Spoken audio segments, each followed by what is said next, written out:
আসসালামু আলাইকুম।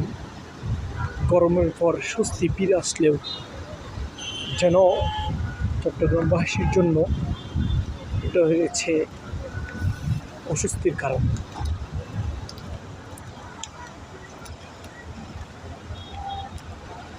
আপনারা দেখতে পাচ্ছেন এই মুহূর্তে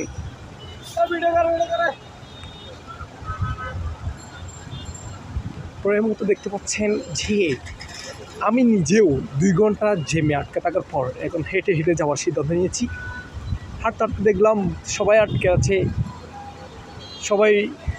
সবাইকে একটু নিয়ে নিই, এই জন্য আপনাদের দেখার চেষ্টা করতেছি। প্রায় 3 ঘন্টা ধরে একটা জ্যামের মধ্যে আছে, পানির কারণে আটকে যাওয়ার গাড়িগুলো আর যাদের করতে না পারার কারণেই 3 ঘন্টা ধরে এই জ্যামে আটকে আছে।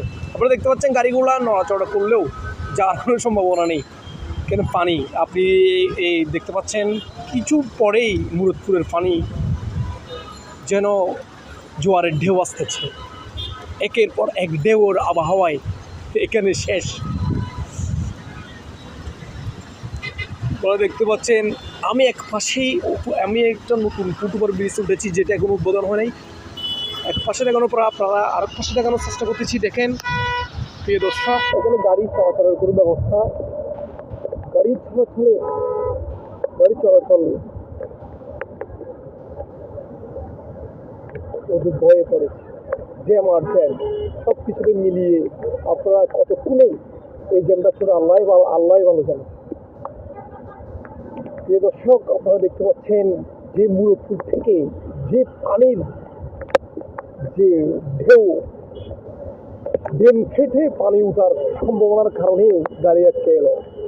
প্রিয় দর্শক, আপনারা এখন এই উন্নয়নের যে আমরা 17 বছর ধরে উন্নয়নের গল্পটা শুনলাম, এটা আসলে খারাপ। এটা কি এই 18 মাসের সরকারকে দায় দিব, নাকি 3 মাসের সরকারকে দায় দিব, নাকি 16 বছরের সরকারকে দায় দিব?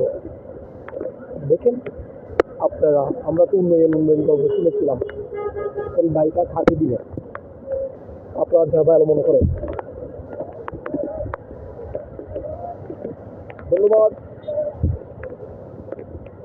পরবর্তী আপডেটের জন্য সঙ্গে থাকুন। বেশিক্ষণ থেকে আমার মোবাইলের ডিসপ্লে নষ্ট হয়ে যাবে।